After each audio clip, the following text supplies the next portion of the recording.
Hello everyone, আসসালামু আলাইকুম। আজ আবারও চলে আসলাম আপনাদের সাথে আড্ডা দেওয়ার জন্য। তো আজ সারাদিনে কী কাজ করব সেটাই আপনাদের সাথে শেয়ার করব। প্রথমেই তো মেয়েদের যেটা কাজ থাকে সাধারণত সেটা হচ্ছে রান্নাঘরে কাজ করতে হয়। সকাল থেকে কিন্তু ঘুম থেকে ওঠার পর থেকে রান্নাঘরে কাজ, আর সারাদিন তো টুকিটাকি কাজের ভেতরে সবথেকে বেশি টাইম পার হয়ে যায় রান্নাঘরের ভেতরে। তো কথা কিন্তু সত্য, মেয়েরাই বুঝবে, এটা ছেলেদের বোঝার কাজ নয়। তো প্রথমেই আজকে আমি রান্না দুপুর থেকে শুরু করেছিলাম আর কি। সকালে অনেক ব্যস্ত থাকার কারণে সকালের ক্লিপগুলো নেওয়া হয়নি, যার কারণে আমি দুপুর থেকে নিয়েছিলাম। তো আজকের বাসার আয়োজনগুলো একদম সিম্পল, তবে সিম্পলের ভেতর কিন্তু মজার খাবার হবে। তো প্রথমে আমি কালো জিরা ধুয়ে নিচ্ছি, কারণ কালো জিরার ভর্তা করা হবে, সাথে একটু ধনিয়া ছিল। তো এই ভর্তাটা কিন্তু প্রচুর ভালো লাগে আমার কাছে, যারা যারা খাবে অনেক তাদের কাছে ভালো লাগবে। আর হচ্ছে এটা প্রচুর মজা। তো কালো জিরা ভর্তা কিন্তু সবার জন্য অনেক উপকারী একটা বেস্ট ভর্তা, কারণ অনেক ঔষধি কিন্তু কালো জিরা, সেটা তো আমরা সবাই জানি যে কালো জিরার ভেতরে ঔষধি গুণে ভরপুর। তো আমি চাকনিতে করে কালো জিরা ভালো করে ধুয়ে নিচ্ছি, এগুলাকে বাটতে হবে। তো ধোয়ার পরে কালারটা কিন্তু একদম মিচমিচে কালার। তো এখন একটু মরিচ পেঁয়াজ কেটে নিব আর কি। তো বাটার জন্য আমি যে মরিচ পেঁয়াজ রসুন লাগবে সেটা অবশ্য আগে কেটেছিলাম, তারপরে একটু শর্ট পড়েছিল, যার কারণে আমার সেকেন্ড টাইম আবারও একই কাজ করা লাগতেছে। তো আস্তে আস্তে আমি এগুলা কেটে নিচ্ছি। এই যে ইন্ডিয়ান রসুনগুলা খুবই মোটা হয়, এগুলা ছুলতে কিন্তু আমার বেশ ভালোই লাগে, কিন্তু সময় লাগে, আর রসুন ছোলার পরে কিন্তু হাতে একটু গন্ধ হয়। তবে আমরা মেয়ে মানুষ, আমাদের কাছে গন্ধ কোনো ব্যাপারই না, কারণ প্রতিটা মেয়ের এই কাজগুলো করা লাগবে মাস্ট। তুমি যেই হও না কেন তোমাকে কিন্তু রান্না করে খেতে হবে। পুরুষ মানুষ হলে তার হাজারো কাজ বাইরে থাকে, সে বাইরে অনেক পরিশ্রম করে, কিন্তু রান্নার যে একটা পেইন, এই পেইনটা কিন্তু শুধুমাত্র মেয়েদেরই নেওয়া লাগে। তো অনেক ক্ষেত্রে প্রেশারে পড়ে পুরুষদেরও কিন্তু রান্না করা লাগে। তারপরেও এটা তো মেয়েদের মৌলিক কাজ বলা চলে, কারণ মেয়ে হয়ে যেহেতু জন্মিয়েছি সেহেতু রান্নাঘরে আসতেই হবে, এটার কোনো ভুল নেই। তো যাই হোক, এটা আর বলে লাভ নেই, বিয়ে যখন করেছি তখন তো এগুলো একদম সিম্পল। তো মরিচ পেঁয়াজগুলো সুন্দর করে আমি কেটে নিব। আর ছিল হচ্ছে ডাউল রান্না করব আর বেগুন ভাজি। এই দুইটা আইটেমও কিন্তু খুবই স্বাভাবিক, মানে নর্মাল দুইটা আইটেম, তারপরেও বেগুন ভাজি কিন্তু ভাতের সাথে খুব ভালো লাগে।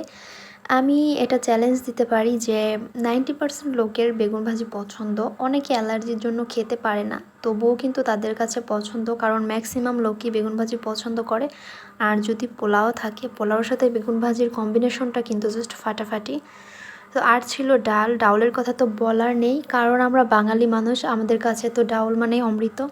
বাঙালির আইটেমে ডাউল থাকলে বাঙালির একদম, মানে বলে না যে মাছে ভাতে বাঙালি, মাছে ভাতে বাঙালি হলেও ডাউল কিন্তু মাস্ট বাঙালি লাগেই।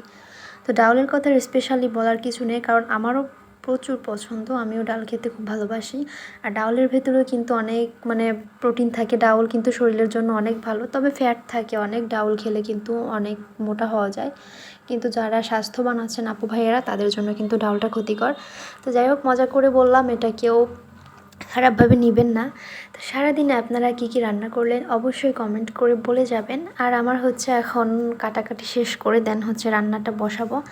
তার মাঝে কিন্তু আমি মজার একটা মানে মাখা তৈরি করব। মাখাটা হচ্ছে কামরাঙ্গা মাখা। তো কামরাঙ্গা কিন্তু অনেকে খেতে চায় না বা খেতে পারে না, কারণ হচ্ছে কামরাঙ্গা ফলটা একটু অ্যাসিডিক টাইপের। কামরাঙ্গা ফলটা কিন্তু খেলে অনেকের অনেক প্রবলেম হয়, কারণ ডায়াবেটিসের রোগী যারা আছেন তাদের জন্য কিন্তু কামরাঙ্গা একদম বিষের মতো, প্রচুর ক্ষতি করে কামরাঙ্গা। কারণ কামরাঙ্গার রসে যে অ্যাসিডটা থাকে, সব অ্যাসিডে সব টক জাস্ট খাওয়া যায় না। যেমন তেঁতুল টকটা কিন্তু সবাই খেতে পারবে, কোনো প্রবলেম নেই, তবে কামরাঙ্গার টকটা কিন্তু সবাই খেতে পারবে না। তো বাচ্চা থেকে শুরু করে বড়রা পর্যন্ত কামরাঙ্গা যখনই খাবেন একটু সাবধানে খাবেন, তো কম খাওয়া ভালো। তো এদিকে আমি কামরাঙ্গাটা একটু পরে মাখাবো, তার আগে হচ্ছে বেগুনগুলা ভেজে নিচ্ছি, কারণ কামরাঙ্গা মাখানোর মাঝে কিন্তু রান্নার আইটেমগুলো শেষ করতে হবে, তা না হলে কিন্তু অনেক দেরি হয়ে যাবে। তাই আমি বেগুনটাও ভাজতে দিয়েছিলাম চুলায়, বেগুন ভাজতে ভাজতে আর কি মরিচ পেঁয়াজগুলো কেটে ফেললাম। তো বেগুন আস্তে আস্তে ভাজা শেষ হয়ে গিয়েছে আমার। এখন হচ্ছে জাস্ট থালা বাসন ধুবো একটু। এই পাশে আমি কিন্তু আরও একটু বেগুন বসিয়ে দিয়েছি, কারণ একবারে তো দিলে হয় না। তো থালা বাসন ধোয়া মেয়েদের ক্ষেত্রে যা কত কষ্টকর, কারণ সব কাজ করতে ইচ্ছা করে, কিন্তু থালা বাসনটা আমার তো পার্সোনালি ধুতে ইচ্ছা করে না। তো অনেকে আবার পছন্দ করে রান্নার শেষে কিন্তু প্রচুর থালা বাসন জমা হয়ে যায়, তো এগুলো ধুতেও কিন্তু প্রচুর কষ্টও হয়। তো রান্না শেষ করে থালা বাসন ধোয়া মানে মেয়েদের কাছে মোটামুটি এগুলা কাজ একটা পেইন লাগে। তো আমার কাছে প্রচুর পেইন লাগে, তারপরেও কিচ্ছু করার নেই। বিশেষ করে রান্নাটা আমার একদমই পছন্দ না। এটা যদি আপনাদের ভাইয়া শোনে তাহলে তো আমাকে একদম মানে শেষ করে ফেলবে, কারণ তার রান্না পছন্দ, সে চায় তার ওয়াইফ যেন ভালো মতো রান্না করতে পারে এবং ইউনিক ইউনিক আইটেম রান্না করতে পারে। আর এদিকে আমার যে অবস্থা, আমি ইউনিক আইটেম তো দূরে থাক, মেইন যে আইটেমগুলো সেটা রান্না করতেই আমার অবস্থা কাহিল হয়ে যায়। কারণ রান্না তেমন একটা পছন্দ করিও না, আর করতেও চাই না। কেন জানি আমার রান্নার দিকে একটু মানে আকর্ষণটা কম। মেয়ে হয়েছি তাতে কি হয়েছে, রান্নাটা একদমই ভালো লাগে না। তো এদিকে আমি মরিচ পেঁয়াজগুলো ভেজে নিব, কারণ বেগুনগুলোকে মরিচ পেঁয়াজের সাথে মিক্স করতে হবে। এতক্ষণ তো শুধু বেগুনটা ভেজে রেখেছিলাম, এখন পেঁয়াজ মরিচ ভাজা হয়ে গেলে দেন বেগুন ভাজিটা কমপ্লিট হবে, তারপর আমার ডাউল করতে হবে। তো আমি একটা একটা করে শেষ করতেছিলাম, কারণ একা একা ভিডিও করতেছিলাম, যার কারণে আমার সবটা হ্যান্ডেল করা সম্ভব হচ্ছিল না।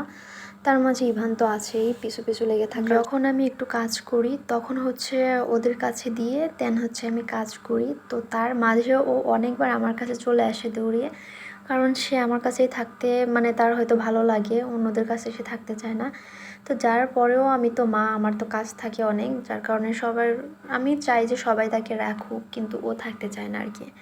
তো সব মিলিয়ে আমি একটা একটা করে রান্না শেষ করতেছিলাম। অন্য সময় কিন্তু যখন ক্যামেরা থাকে না, আমার কিন্তু একসাথে সব রান্নাগুলো হয়ে যায়। আর ম্যাক্সিমাম টাইমে মানে দুপুরবেলা রান্নাটা আমার শাশুড়িই করে থাকেন, আমি খুব কমই রান্না করি। সকালটা আমি করি।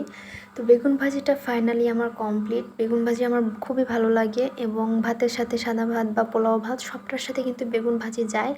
আর বেগুন ভাজি মনে করেন একটা পপুলার খাবার বললেই চলে, কারণ বিয়ে মানে কোনো একটা মেহমান আসলে তখন কিন্তু দেখবেন যেমন পোলাও বিরিয়ানি গোশত থাকে, তেমন কিন্তু বেগুন ভাজিটাও মাস্ট থাকে। মানে সবাই চেষ্টা করে বেগুন ভাজিটাকে একটা আইটেম হিসেবে রাখার জন্য। তো ভাজি শেষ, এখন আমি আপনাদেরকে কামরাঙ্গা মাখিয়ে দেখাবো। কামরাঙ্গা ফলটা দেখতে কিন্তু অনেক সুন্দর, স্টারের মতো অনেকটা। তো এটার ইংলিশ নামও স্টার ফ্রুটস নামেই চিনে। তো ফলটা কিন্তু কাটতে আমার খুব ভালো লাগতেছিল, যদিও আমি একটু আস্তে আস্তে কাটতেছিলাম, তারপরেও আমার কিন্তু খুব মজা লাগতেছিল এগুলা কাটতে। তো কামরাঙ্গা ফাইনালি আমি সবগুলা শেষ করলাম আস্তে আস্তে। কামরাঙ্গা মাখা শেষ করে আমাকে ডাল বসাতে হবে। এখানে আমি ভিডিওটি একটু স্পিডটা বাড়িয়ে নিয়েছি, কারণ আমি যেভাবে কাটতেছিলাম কচ্ছপের মতো একটা দেখাতে গেলে আপনাদের পুরো টাইমটাই চলে যাবে। আর আমি যেহেতু ঝাল দিয়ে মাখাবো, তো ইভানের জন্য একটু আলাদা করে তুলে রাখলাম, কারণ ও দেখি ভালোই পছন্দ করতেছিল। তো ওর জন্য একটু উঠায় রাখলাম আলাদা, যাতে ও খেতে পারে, কারণ ধনিয়া পাতার ঝাল দিলে তো ও খাইতে পারবে না। আর আমি লবণ দিয়েছি, অনেক লবণ না দিলে তো ভালো লাগে না। তো অনেকের কামরাঙ্গা ভীষণ পছন্দ, আর এভাবে যদি আপনারা বাসায় মাখায় খান তাহলে কিন্তু খুবই ভালো লাগবে। কোনো এক সময় হয়তো ট্রাই করে দেখবেন। কামরাঙ্গা মাখাটাকে খুব ভালো, তবে বেশি পরিমাণে কারোর খাওয়ার দরকার নেই। তো এটা খাওয়া শেষ করে ডাউলটা ঘুটে দিব।